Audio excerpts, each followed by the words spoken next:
আজকে আমরা মূলত আলোচনা করব অ্যামাইনো অ্যাসিডস এবং অ্যামাইনো অ্যাসিডস এর প্রকার, কত রকমের অ্যামাইনো অ্যাসিডস হয় এবং তাদের কি কি হিউম্যান বডিতে রোল প্লে রয়েছে।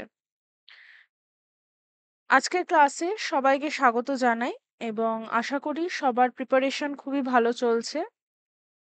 আর আজকের যে টপিক, সেই টপিকটা অনেকদিন পরে একটা থিওরির ওপর আলোচনা করা হচ্ছে এবং এটা আশা করি তোমাদের যে প্রিপারেশন, সেই প্রিপারেশনে হেল্পফুল হবে।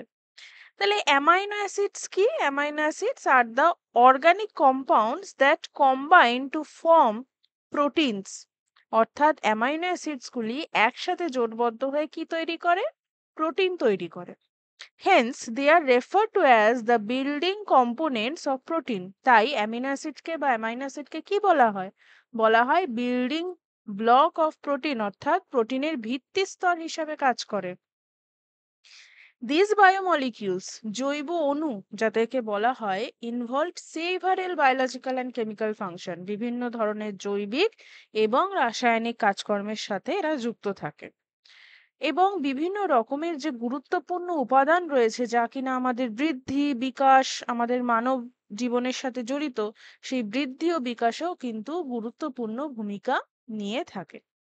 বলছে ৩০০ রকমের অ্যামাইনো অ্যাসিড আমাদের প্রকৃতিতে অ্যাভেলেবল রয়েছে, কিন্তু আমরা কি ৩০০ রকমের দেখতে পাই? না, আমরা খুবই কম সংখ্যক অ্যামিনো অ্যাসিড নিয়ে আলোচনা করে থাকি, যেরকম এখানে লিস্টটা দেওয়া রয়েছে।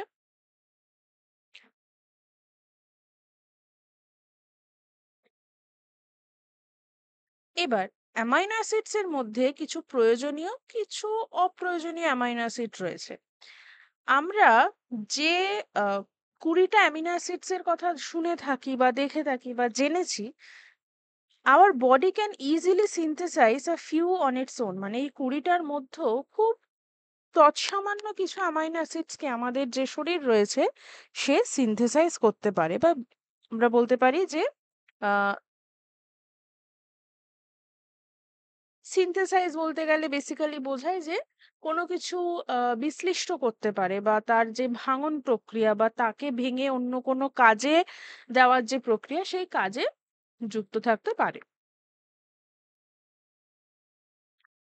which are called, I think একটু নেটওয়ার্ক প্রবলেম হতে পারে, which are called non essential amino acid। তাদেরকে কি বলা হয়? তাদেরকে বলা হয় নন এসেনশিয়াল অ্যামিনো অ্যাসিডস। তাহলে ২০টা অ্যামাইনো অ্যাসিডস এর মধ্যে আমাদের বডি কিছু তৎসামান্য অ্যামাইনো অ্যাসিডসকে সিনথেসাইজ করতে পারে তার নিজের দ্বারা, which are called the non essential amino acid। যেরকম অ্যালানিন রয়েছে, অ্যাসপারজিন রয়েছে, আর্জিনাইন রয়েছে, অ্যাসপার্টিক অ্যাসিড রয়েছে, গ্লুটামিক অ্যাসিড রয়েছে, সিস্টাইন রয়েছে, গ্লুটামাইন রয়েছে, প্রোলিন রয়েছে, গ্লাইসিন, সেরিন এবং টাইরোসিন।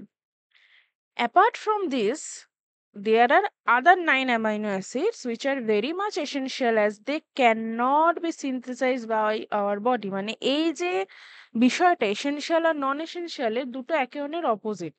সাধারণত আমরা যখন কোনো কিছু দেখি প্রয়োজনীয়, আমরা ভাবি এটা মানে সব দিক থেকে ঠিক হবে, কিন্তু এই প্রয়োজনীয় অ্যামিনো অ্যাসিডকে আমাদের বডি কোনোভাবেই সিনথেসাইজ করতে পারে না। আবার যেটা অপ্রয়োজনীয় অ্যামিনো অ্যাসিড রয়েছে সেটাকে সিনথেসাইজ করতে পারে। মানে এটা কিন্তু দুটো, যেটা হওয়ার কথা বা যেটা আমরা জেনারেলি ভেবে থাকবো সেটা কিন্তু হয় না। তাদের মধ্যে কারা পড়ছে? Isoleucine, histidine, lysine, leucine, phenyl alanine, tryptophan, methionine, threonine এবং ভ্যালিন।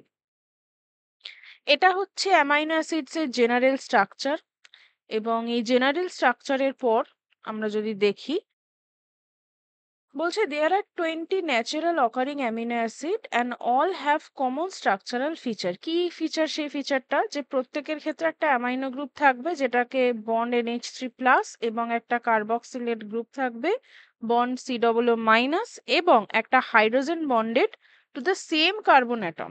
ঠিক আছে, একটা হাইড্রোজেন কিন্তু আমরা দেখতে পাবো সেম কার্বন অ্যাটমের সাথে, মানে এটা এটা এবং এর কথা বলা হলো। they differ from each other in their side chain called the R group। এবং এটা প্রত্যেকটা অ্যামাইনো অ্যাসিডস এর ক্ষেত্রে ডিফারেন্ট হতে পারে, ডিপেন্ড করছে তাদের যে আর গ্রুপটা যেটা রয়েছে, তাদের যে ফাংশনাল গ্রুপ, তার উপর বেস করে। প্রত্যেকটা অ্যামাইনো অ্যাসিডসে ৪ টে ডিফারেন্ট গ্রুপস রয়েছে যেটা কিনা কার্বনের সাথে অ্যাটাচ থাকে। এই গ্রুপস গুলো কি কি? একটা সাইড চেন যেটা আর, হাইড্রোজেন অ্যাটম, COOH আর অ্যামাইনো গ্রুপ। এবার প্রত্যেকটা অ্যামাইনো অ্যাসিডের যে স্ট্রাকচারের কথা আমরা বলছিলাম সেই স্ট্রাকচারের কিন্তু এখানে বলা হয়েছে।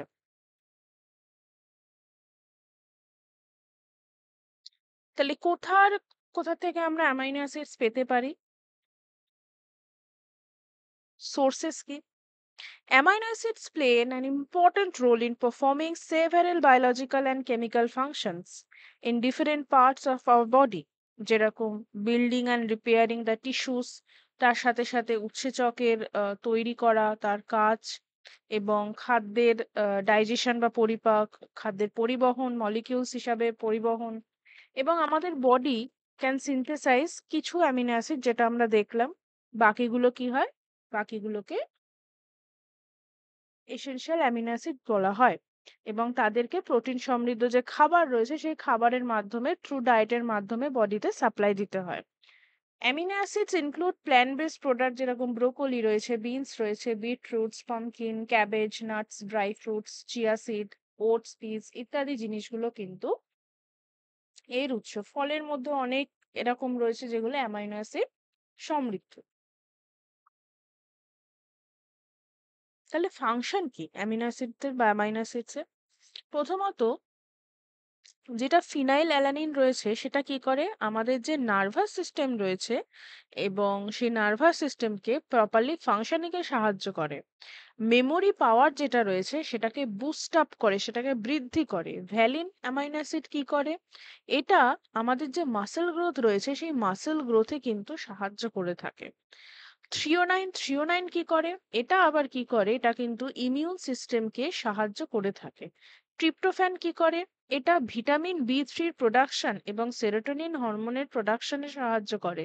সেরোটোনিন হরমোন কি করে? এটা কিন্তু আমাদের যে ক্ষুধা, আমাদের যে ঘুম এবং আমাদের যে mood, different type of moods থাকে, মুড সুইংও হয়, সেই সমস্তর সাথে জড়িত। আইসোলিউসিন কি করে থাকে? এটা কিন্তু হিমোগ্লোবিনের ফর্মেশনে সাহায্য করে, প্যানক্রিয়াসকে তার যে কাজ সেই কাজের জন্য উদ্দীপিত করে, এবং অক্সিজেন ট্রান্সপোর্টে সাহায্য করে লাংসে। মিথিওনাইন কি করে? এটা কিডনি স্টোনস এর ট্রিটমেন্টে সাহায্য করে থাকে, হেলদি স্কিন বজায় রাখতে সাহায্য করে। এছাড়া প্যাথোজেনিক যে ব্যাকটেরিয়াগুলো রয়েছে তাদেরকে ইনভ্যাডিং এ তাদেরকে খতম করতে কিন্তু সাহায্য করে। লিউসিন কি করে? এটা প্রোটিন সিনথেসিস তার সাথে সাথে গ্রোথ হরমোন যেগুলো রয়েছে তাদের প্রমোট করে বা তাদের কাজকর্মকে প্রমোট করে থাকে।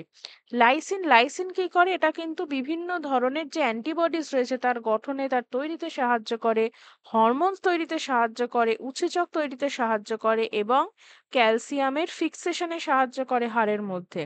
হিস্টিডাইন কি করে? হিস্টিডাইন বিভিন্ন ধরনের যে এনজাইমেটিক বা উৎসেচক ভিত্তিক প্রক্রিয়া রয়েছে সেই প্রক্রিয়াতে সাহায্য করে থাকে। এরিথ্রোসাইট এবং লিউকোসাইটস এর গঠনেও কিন্তু সাহায্য করে থাকে। এবার যদি আমরা দেখি নন এসেনশিয়াল অ্যামাইনো অ্যাসিড ওরা কি কাজ করে থাকে? অ্যালানিন যেটা হয়, অ্যালানিন কিন্তু টক্সিন রিমুভ করতে সাহায্য করে এবং গ্লুকোজের প্রোডাকশন এবং অন্যান্য অ্যামিনো অ্যাসিডের প্রোডাকশনে সাহায্য করে।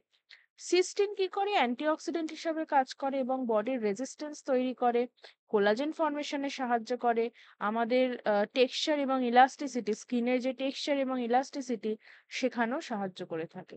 গ্লুটামাইন কি করে? হেলদি ব্রেন ফাংশনে সাহায্য করে। এছাড়া ডিএনএ আরএনএ এর মতন যে নিউক্লিক অ্যাসিড রয়েছে তার সিনথেসিসে সাহায্য করে। গ্লাইসিন কি করে থাকে? এটা সেল গ্রোথে সাহায্য করে, এর কাজকর্মে সাহায্য করে। এছাড়া উন্ড হিলিংটাকে আরো উদ্দীপিত করে, নিউরোট্রান্সমিটার হিসাবে কাজ করে থাকে। গ্লুটামিক অ্যাসিড এটাও কিন্তু নিউরোট্রান্সমিটার হিসাবে কাজ করে এবং ডেভেলপমেন্ট এবং ফাংশনিং এ হিউম্যান ব্রেনের ডেভেলপমেন্ট এবং ফাংশনিং এ কাজ করে। আর্জিনাইন আর্জিনাইন কি করে? আর্জিনাইন কিন্তু প্রোটিন, হরমোন, এছাড়া কিডনি ডিটক্সিফিকেশন, উন্ড হিলিং, তার সাথে সাথে ইমিউন সিস্টেমেও কিন্তু সাহায্য করে থাকে। টাইরোসিন কি করে? টাইরোসিন কিন্তু থাইরয়েড হরমোনস যেগুলো হয় T3 T4, এছাড়া যেগুলো নিউরো ট্রান্সমিটার রয়েছে মেলানিন যেটা আমাদের স্লিপের সাথে অ্যাসোসিয়েটেড নিউরো ট্রান্সমিটার, এবং মেলানিন যেটা আমাদের ন্যাচারাল পিগমেন্ট হিসাবে কাজ করে, নট মেলাটোনিন। সেক্ষেত্রেও সাহায্য করে থাকে আইস, হেয়ার, স্কিন। সেরিন যেটা রয়েছে সেটা মাসল গ্রোথে সাহায্য করে, ইমিউন সিস্টেম কিন্তু হেল্প করে থাকে। অ্যাসপারজিন কি করে থাকে? এটা বিভিন্ন ধরনের যে নাইট্রোজেন ট্রান্সপোর্টেশন সেলের মধ্যে সেখানে সাহায্য করে, পিউরিন ফরমেশনে সাহায্য করে, পিরিমিডিনের সিনথেসিসে সাহায্য করে, DNA development of nervous system এবং বডির যে স্ট্যামিনা সেটা ইমপ্রুভমেন্ট করে থাকে। অ্যাসপার্টিক অ্যাসিড কি করে? এটা মেটাবলিজমে খুব গুরুত্বপূর্ণ রোল প্লে করে এবং অন্যান্য অ্যামিনো অ্যাসিডের সিনথেসিসে সাহায্য করে। প্রোলিন কি করে? এটা মূলত টিস্যুজের রিপেয়ারে সাহায্য করে, কোলাজেন ফর্মেশনে সাহায্য করে। এছাড়া যে আর্টারিস রয়েছে সে আর্টারিস ওয়াল যাতে থিকনিং বা মোটা না হয়ে যায় এবং আর্টেরিওস্ক্লেরোসিস না হয়ে যায় সেখানে দেখে থাকে। নতুন স্কিন ডেভেলপমেন্টেও সাহায্য করে থাকে। তাহলে যদি কোনোভাবে আমাদের অ্যামিনো অ্যাসিডস এর ডেফিসিয়েন্সি হয় তাহলে কি হবে? আমাদের বিভিন্ন লাইফ প্রসেসে আমরা দেখলাম এই অ্যামিনো অ্যাসিডস কিন্তু গুরুত্বপূর্ণভাবে জড়িত এবং মানে ওতপ্রোতভাবে জড়িত প্রত্যেকটি কর্মকাণ্ডে। যদি অভাব হয় সেক্ষেত্রে কিছু সিম্পটোমেটিক কন্ডিশন আমরা দেখতে পাবো। ইডিমা, অ্যানিমিয়া, ইনসোমনিয়া মানে ঘুম না হওয়া, ডায়রিয়া, ডিপ্রেশন, হাইপোগ্লাইসেমিয়া, অ্যাপেটাইট মানে ক্ষুধা চলে যাওয়া। এছাড়া ফ্যাটের ডিপোজিশন লিভারের মধ্যে এই সমস্ত জিনিস কিন্তু আমরা দেখতে পাবো। তার সাথে সাথে স্কিন এবং হেয়ার রিলেটেড প্রবলেম, মাথা ধরা, উইকনেস, তারপর হচ্ছে ইরিটেবিলিটি, ফেটিগ বা টায়ার্ডনেস, এই সমস্ত জিনিসও কিন্তু আমরা দেখতে পাবো যদি কারোর অ্যামিনো অ্যাসিডস এর ডেফিসিয়েন্সি হয়। ওকে, তাহলে আজকে ক্লাস এই পর্যন্তই থাকবে। নেক্সট আরো একটা টপিক নিয়ে কিন্তু অবশ্যই চলে আসবো। ওকে।